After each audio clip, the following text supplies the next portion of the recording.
எல்லாம் சொல்லுங்க சத்தமா. அடுத்து மாரடைப்பு வரும், கொழுத்து இருக்கிறது. நிறைய பேருக்கு அப்படிதான் உட்காந்துருக்கான், பின்னாலெல்லாம் பேசினே இருக்கிறான், 4 தடவை தண்ணி குடிக்கிறான், போய் மனசாட்சி இல்லை. இதயம் ஏன் தெரியுமா? அவருடைய இதயம் காதுல மந்தமாய் கேட்டு கண்களை, இன்னொன்னு சொல்றாமா, இன்னொன்னு காண்கிறதுனாலும் கேட்கிறதுனாலும் நீங்கள் பாக்கியம் உள்ளவர்கள். கரங்களை உயர்த்தி நல்லா கவனிக்க வேண்டும். இவங்க யார் தெரியுமா? யூதர்கள். 13ஆம் அதிகாரம் முதல் வசனம். யூதர்கள். அன்றைய தினமே 10ஆம் வசனம் மன்னிக்கணும், 11ஆம் வசனம். பரலோக ராஜ்யத்தின் ரகசியங்களை அறிய விரும்புகிறவர்கள். என்னங்க? பரலோக ராஜ்யத்தின் ரகசியங்களை. ஆனா சொன்னா என்ன தெரியாது, காதும் கேட்காது, கண்ணும் தெரியாது, எங்கேயும் போவாது.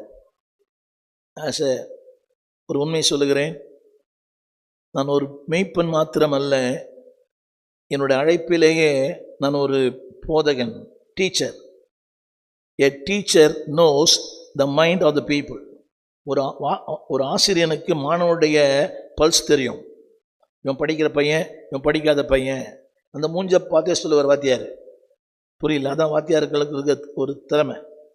மெய்ப்பன் என்பது வேறு, போதகன் என்பது வேறு. மெய்ப்பன் சபையை நடத்துகிறவன், போதகன் என்பது வசனத்தின் ஆழத்துக்குள்ளே ஜனங்களை கொண்டு போகிறவன். இன்னைக்கு நிறைய பாசஸ் இருக்கிறாங்க, but there is no teachers. யார் வேணால் ப்ரீச் பண்ணலாம்.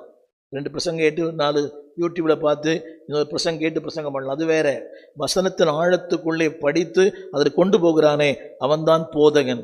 தமிழ் பைபிளில் போதகன் என்று சொன்னால் பாஸ்டர் கிடையாது, போதகன் என்று சொன்னால் டீச்சர் தான் பாஸ்டர். இங்கே தமிழ் பைபிளில் மெய்ப்பன்.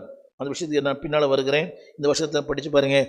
இவங்களாம் பாருங்கள், 12 வயசுலேயே வேதம் படித்தவங்க, 12 வயசுலேயே 5 ஆகவங்களை படித்தவங்க. ஆனால் இப்போ எப்படி இருக்கிறாங்க இந்த ஜனங்கள்? நல்லா கவனிக்கணும், ஜாதிகள் அல்ல. நான் பலமுறை சொல்லியிருக்கிறேன், ஜனங்கள் என்று எங்கு வருகிறதோ அதெல்லாம் தேவ ஜனங்கள். ஜாதிகள் வந்தால் புற ஜாதிகள். வேதம் படிக்கும்போது உணர்ந்து படிங்க, அதை வித்தியாசப்படுத்தி படிங்க. ஜாதிகள் என்று சொல்லும்போது ஆண்டவர் அறியாதவர்கள், ஜனங்கள் என்று சொல்லும்போது ஆண்டவர் அறிந்தவர்கள். இங்கே எப்படி இருக்கிறாங்களாம்? அதாவது கண்களினால் காணாமலும் காதுகளினால் கேளாமலும்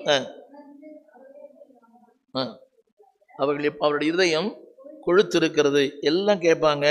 ஆனால் 21ஆம் வசனத்தின் ஒரு வார்த்தை, அவர்கள் வேறு இல்லாதபடியினாலே. என்னங்க? ஒரு சின்ன கஷ்டம் வரும்போது, சின்ன பாடு வரும்போது, சின்ன போராட்டம் வரும்